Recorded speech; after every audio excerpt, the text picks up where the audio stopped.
Good afternoon. Welcome to the PAFRA Seminar on complex families and complex problems, supporting practitioners to achieve therapeutic change in families at risk or engaged in child protection.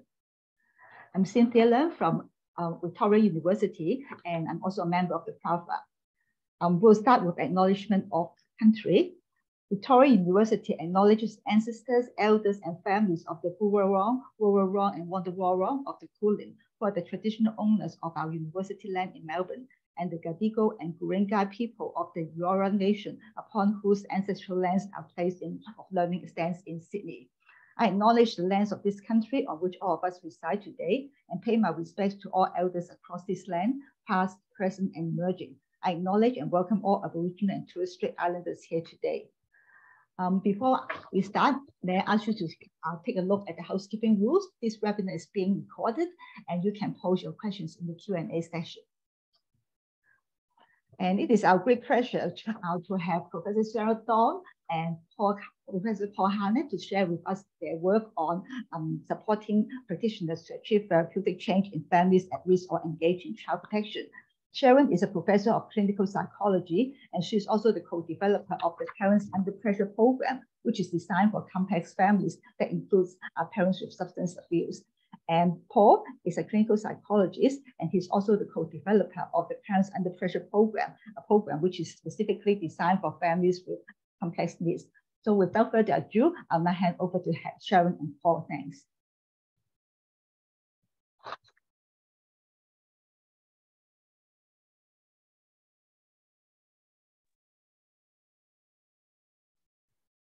Thank you very much, and thank you for joining our seminar today.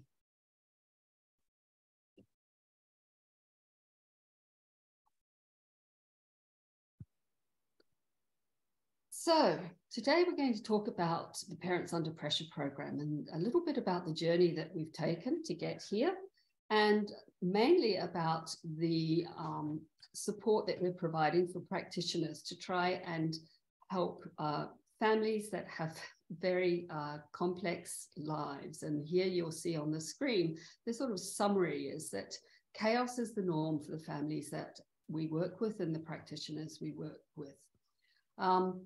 Often you're just lurching from one crisis to another. You feel as though you've just solved the housing problem, and then somebody is being released from jail who's going to be returning to the home. And so often what you end up doing is feeling as though you're just putting out fires. And therein lies the challenge of developing a program for families where you do feel as though there's just a lot of chaos. So ideally, a structured program that maintains fidelity and progresses systematically through a series of modules is something that people often advocate for. The problem that you've got is that the crises are often so imminent and so preeminent that you can't just ignore them. So somehow we need a way of working with the challenges of the crises, but have a kind of overarching theoretical model that allows practitioners to individually tailor their family support plan, and to really, I think importantly, is to have a theoretical model of change that makes sense. So we've spent a lot of time trying to puzzle this out, and really we came up with needs to be three core elements to a program for the sorts of families we work with. It needs to be individualized. So a family where there's a mum who's going to jump off a methadone program, for example, needs to have a different point of entry from a family where maybe the 5-year-old is going to be expelled from school for the 3rd or 4th time. So each of those families have key presenting problems and crises. So it also needs to be flexible, because what is a crisis one day may no longer be a crisis the next. So we've got families where there's multiple adversities. Their parents themselves have their own experience of childhood adversity. There's mental health. There's often domestic violence, or certainly very high levels of aggression in families. and social economic disadvantage, substance misuse, and mental health problems. And typically these families are also engaged in the child protection system. So when we started off doing the PUP training, we had to make a decision about who our practitioners were that were going to be trained. And we made the decision that we were going to engage with the family support workforce. These are the people who are on the front line of family support. They're generally employed in the non-government sector, and that's called the third sector in the UK.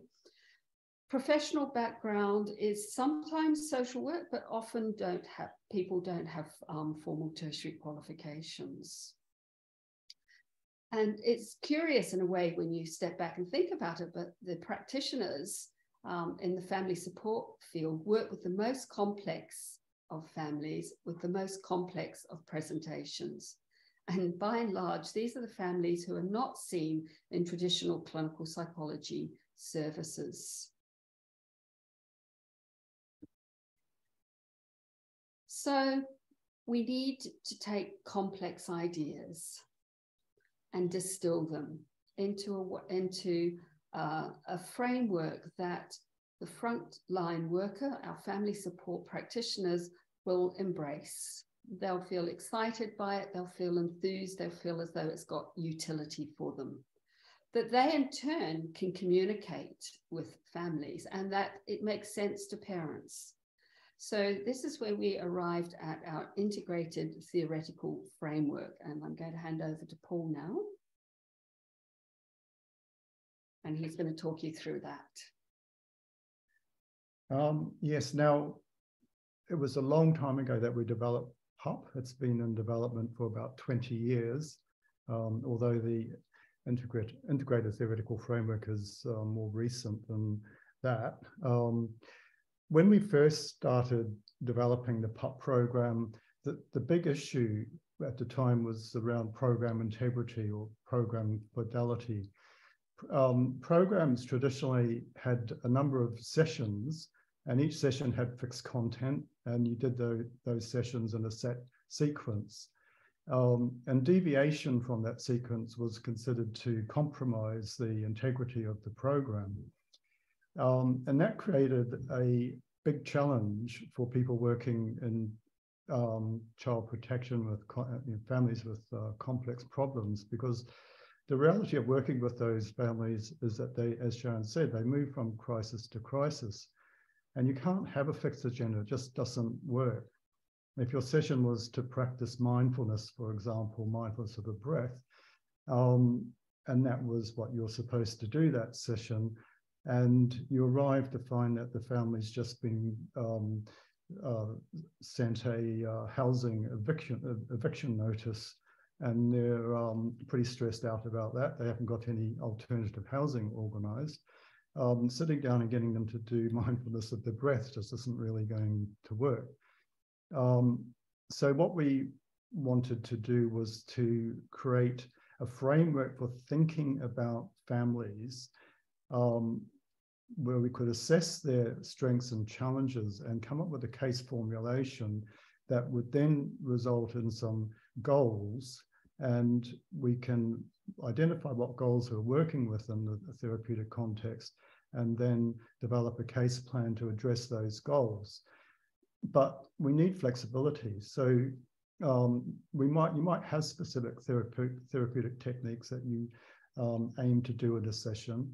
But if you did arrive and you found that the family had that eviction notice, then rather than derailing the session and compromising program integrity, we see that as a therapeutic opportunity. It's a therapeutic opportunity. It might be that the goal of the case plan is to help parents regulate their emotional state.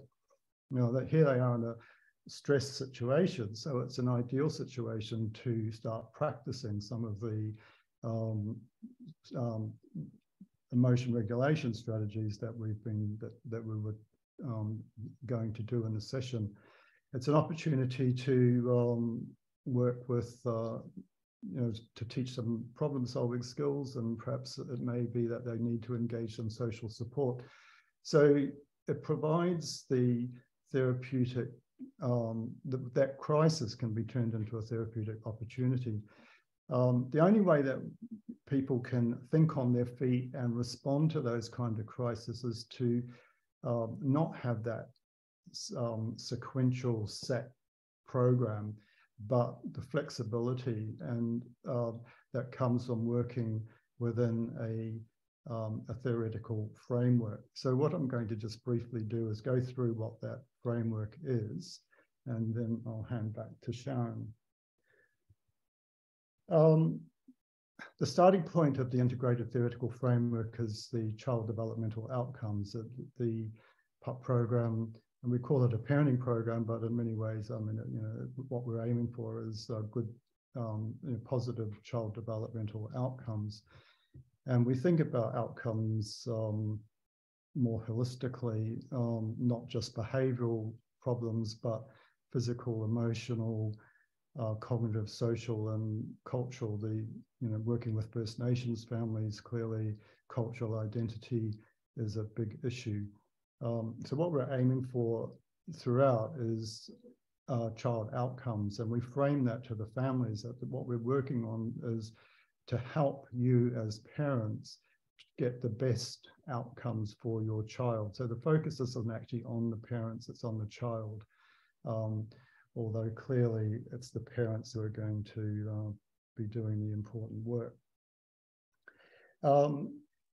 Now we know that a secure attachment leads to positive child outcomes, and so one of the first proximal influences on the child is the quality of the parent-child relationship. And we draw on Zane Burujin's concept of emotional availability, which is a model of the parent-child relationship. What we try to do in teaching our practitioners in the PUP program, the concept of emotional availability, is give practitioners a language and a set of concepts to be able to make explicit what they see in parent-child interactions. And what I want to do now is just quickly play a video. And in this particular video, which you might have seen, you get a kind of a nice feeling, but what's important is to be able to identify what is it about this interaction, to make explicit what it is that gives us that good feeling. So I'll just play this video. Okay. They need to work on that, right? Yes, okay. Did you understand it though? No. Okay. All right. Huh? Oh, no, not this one. This is the grand finale of this. Yeah, that's the last one. That's what I was wondering. I don't know what they're gonna do next season because they did some stuff this time. Exactly what I was thinking. Oh yeah. Right. Don't bring that again. You know what I'm saying? Don't do the same stuff. You know what I'm saying? Yeah, I was thinking that. Yeah. Yeah. Like go somewhere else with that, but don't bring it here. You know what I'm saying? Yeah.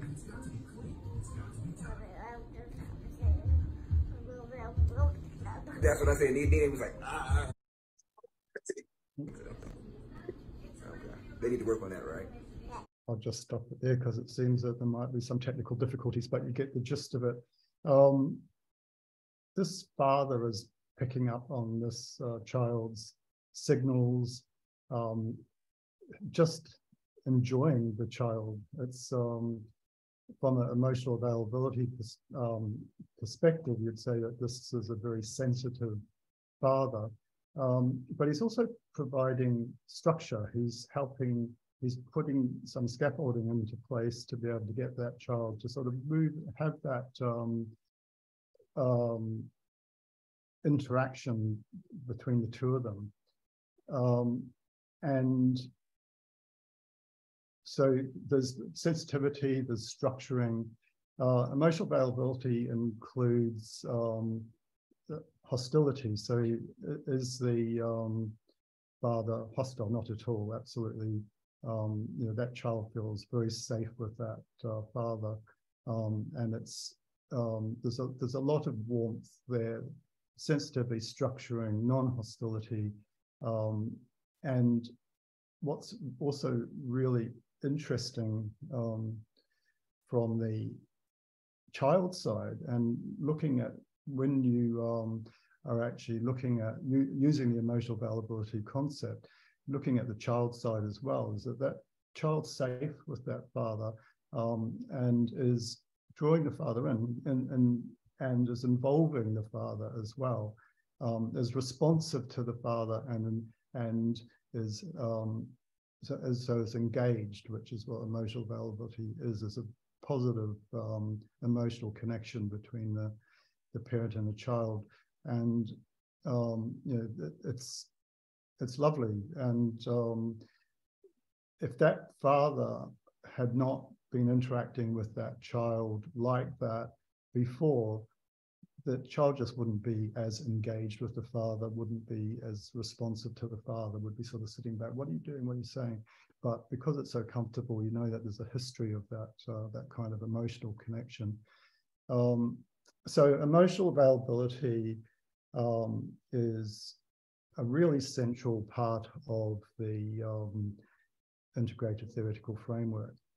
So and we call that the yellow circle. When we talk to practitioners, we start talking in integrated theoretical framework and things like the yellow circle and the blue circle. The blue circle is another proximal influence on the child.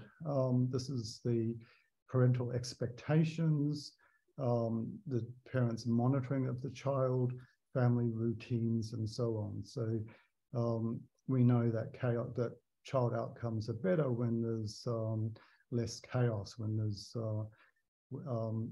and children are safer when parents monitor the children, know where they are, and so on. And when there's better outcomes when parents have realistic expectations of their child. So we then move to the pink circle, and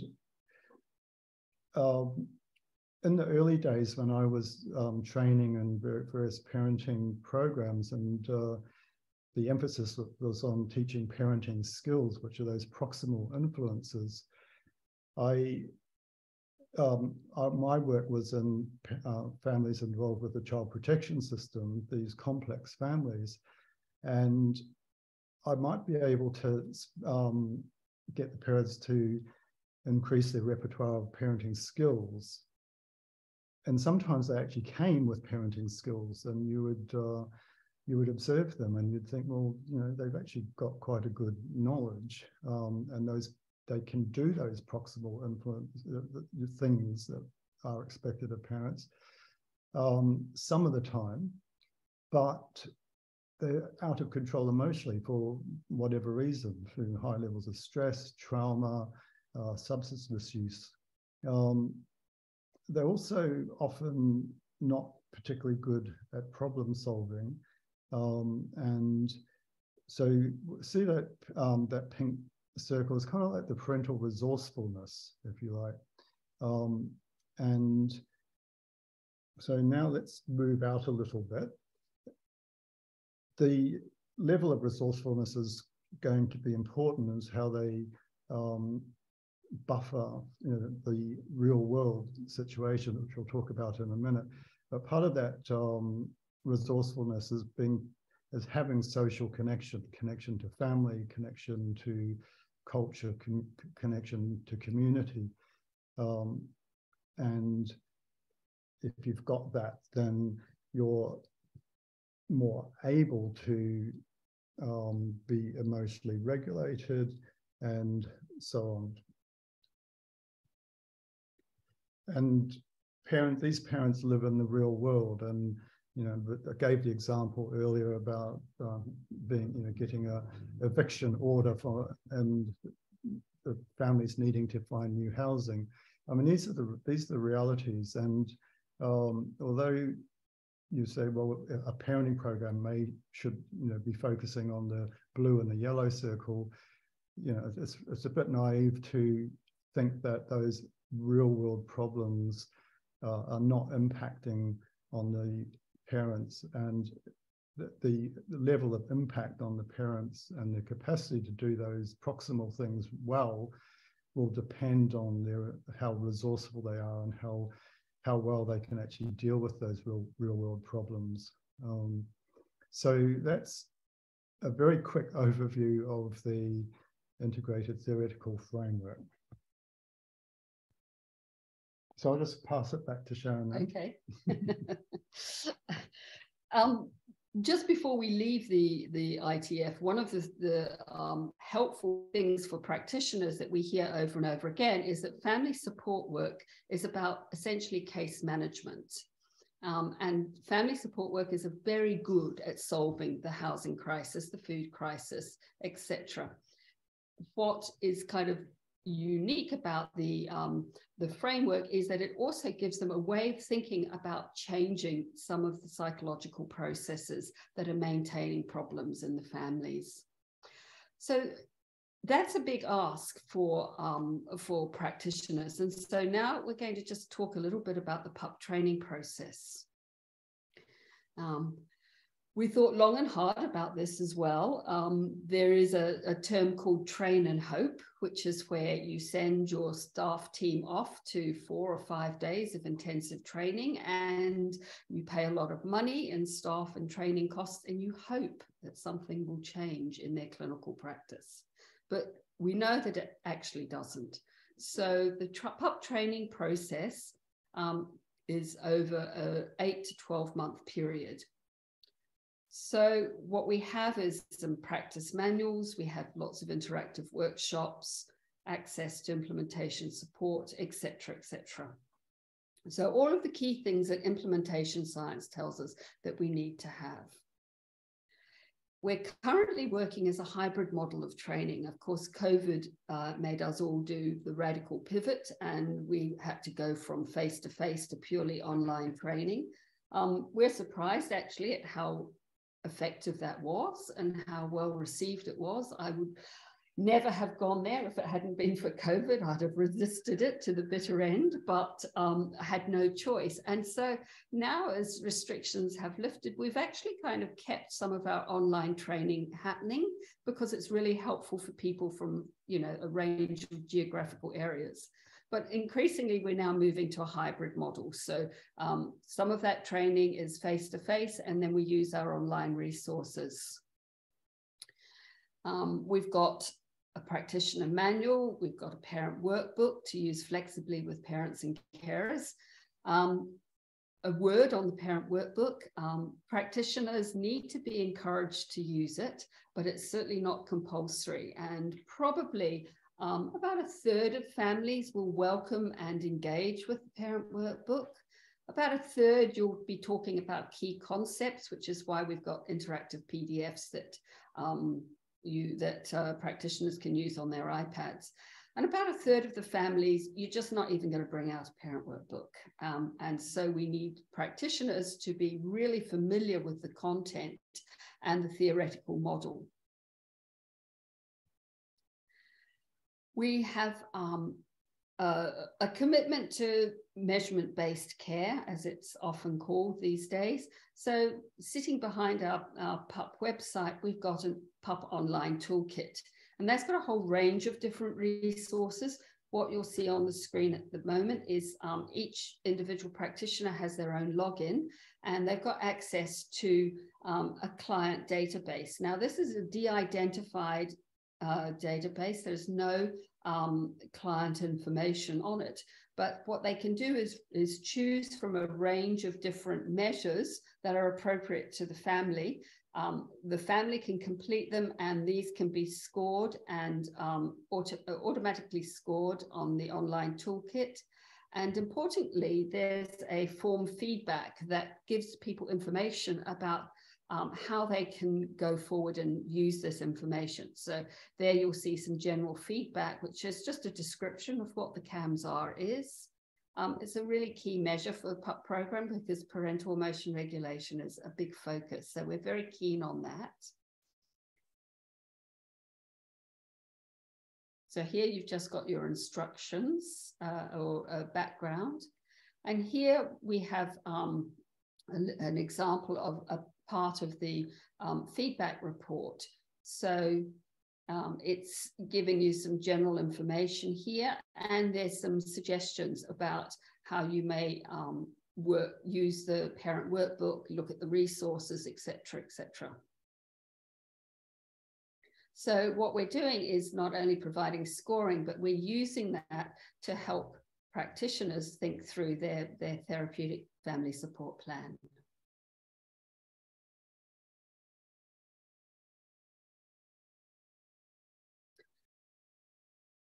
So the situation where you're working with a family where they're not going to take to a parent workbook, they're not going to sit down and fill in lists or talk through concepts, instead you're going to rely on the practitioner to have a clear understanding of some of the principles of the PUP program. And so one of the things that we talk about endlessly really is the 3 threads. So whatever you're doing with your family, you need to have at the forefront of your mind the 3 threads of the PUP program and weave those through all of your PUP practice. So here is our first thread, nurturance. So whatever you're doing, even when you're going to the housing office with mum, you're commenting or noticing nurturance. You're noticing that she gives the little one a cuddle before she puts her in the car seat, and you mention that. Or you're talking about how mum is really committed to doing something because she really loves the kids. So you're making explicit in your interaction, in your conversation, elements where there's clear nurturance. And, you know, it's pretty likely that this mum has been told on many occasions by many different people that she's a pretty rotten mum. And so there is also something about being able to help people shift from that view of self as a bad parent to actually having a view of self that I can do this. And I can do this because I love my kids. And so also within your interaction, within your conversation, you want to pull out things that will underscore mum's positive view of self. And of course, the 3rd thread is emotion regulation. And so before you go into the housing office, you might just say, let's just take a slow, deep breath. Because last time we went in, it all went a little bit pear-shaped. So let's try and work on managing emotions, even if you find out that she's lost her application again. And so, of course, when you leave the housing office and mum has managed to control her emotions, you feed that back to her as view of self as parent. That was amazing what you did. I was getting really frustrated. I could see you were, and neither of us showed it. So we're, as Paul said before, we're using these crises and these case management processes as therapeutic opportunities to pull through these 3 threads. We've also been making a series of animations. We started off with just making 3, and these are to really illustrate the 3 threads. So we're sort of coming to the end of our webinar today, and we were going to just show you some of these animations. So the first one is around the yellow circle. It's thinking about how do you start a conversation around emotional availability, and what does that really look like? And often parents have a view, and sometimes practitioners do as well, is that somehow they have to become sort of these super super parents and sort of play school parents who are spontaneous and available large amounts of the day. And of course, you know, we know that that's not really the case at all, and none of us can be that as parents, and nor do we need to. But what we do need to do is notice our children and let them know that they're being noticed and they're being cared for. So the first, oh, actually, I've got my slides around the wrong way. This is what I'm going to show you now is actually the pink circle. It's the dad who becomes emotionally regulated. The second one is about the little boy who needs to be noticed. So here we have the pink circle, and it's an illustration of how you can become emotionally regulated and what happens when you do. Can I just butt in for a minute? Yes, just say yes. This is, these animations were really the idea of the Central Australia Aboriginal Congress, the family support team out there, who are working with families who speak language, Pitjantjatjara and Arundel language. So the parent workbooks are not really very useful at all. So what they came up with the idea that having animations that they could show to start that conversation with the families. So if you follow there'll be a link to these animations, so you could actually see them in language, Aboriginal language. So here's our first one. Oops. Just hoping that our internet works.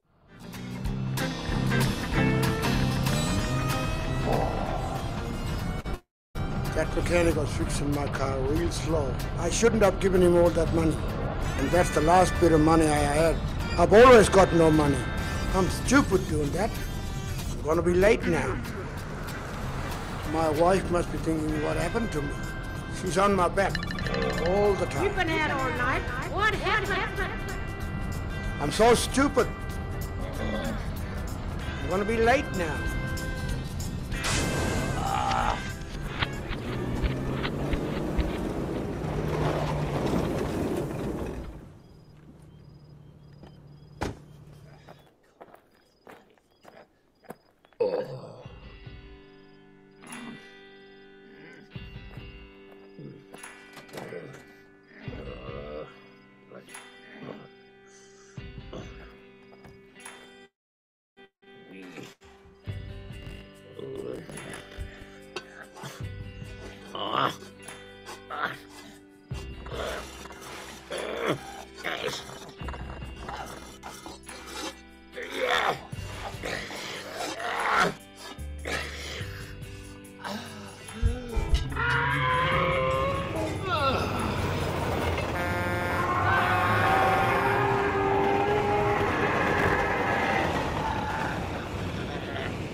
What am I doing to myself?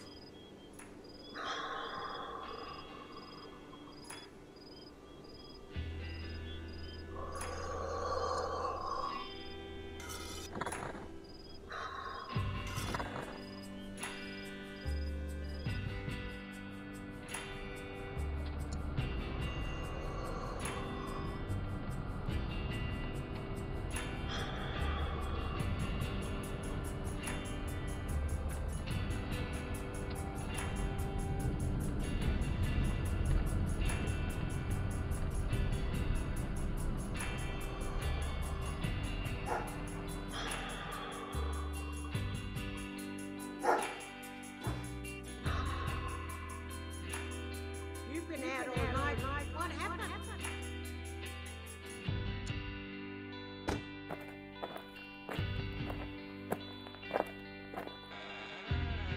You've been out all night. What happened? I've been worried about you.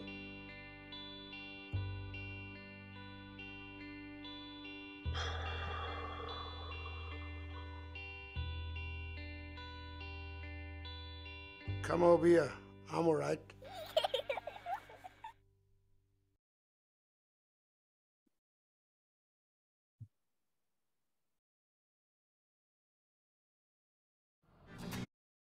So that was our first animation. We've got 3, and as you'll have realized or recognized, that this was very much about the red and the anger and helping Dad learn about breathing. What's actually been very interesting is that we've shown these videos, these little animations, to a range of people, including, believe it or not, in Ireland. And there's something that resonates. There's a sort of universality about this Dad's experience in Central Australia that has been quite striking and quite an interesting idea, that something that was created in Central Australia should be resonating as much as it is in other parts of the world. This is the second story that I'm going to show today. And this is the story of the little boy who needs to be noticed. And this is pointing very much to the yellow circle.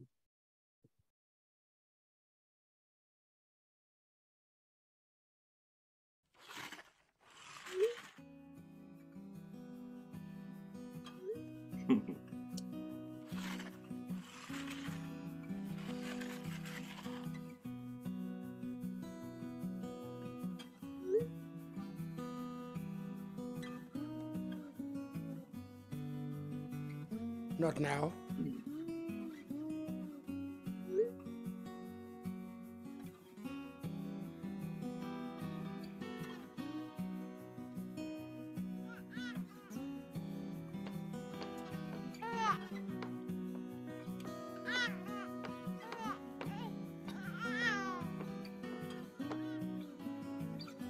Nah, I'm busy.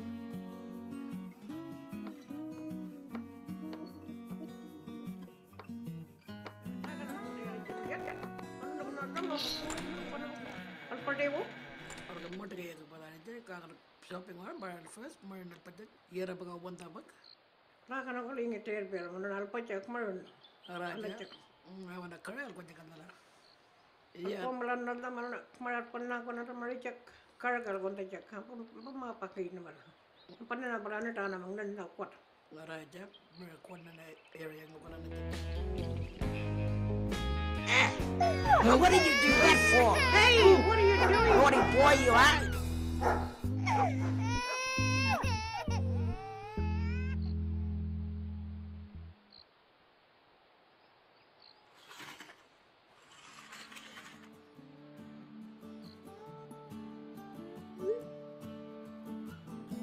Is that your favorite car?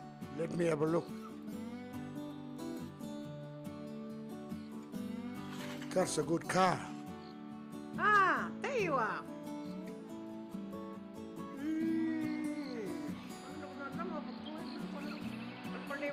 Hey, Gumbum. You been good?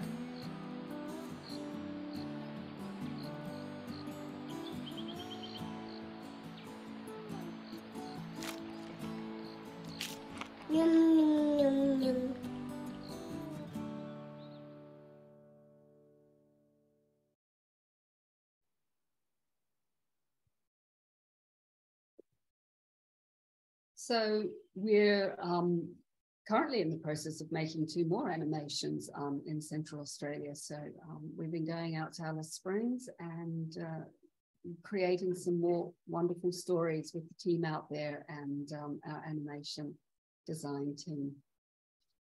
We're kind of at the end of this webinar, at least our talking bit, just really to highlight some current projects that we're involved with. We're doing a feasibility study in Canada at McMaster, well, in collaboration with McMaster University.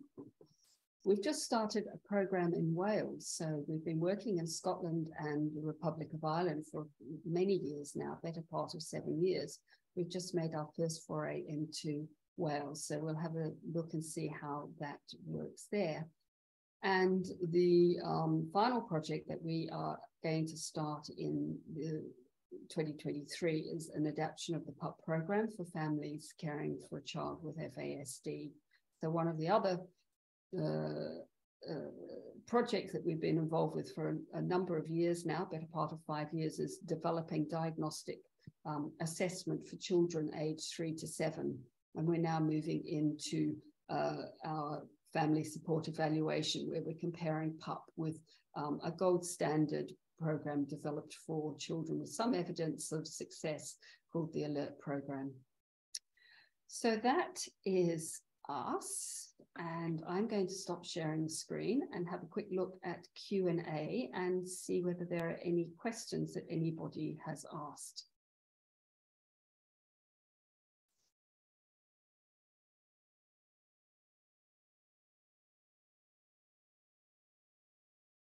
And there are no questions, none at all.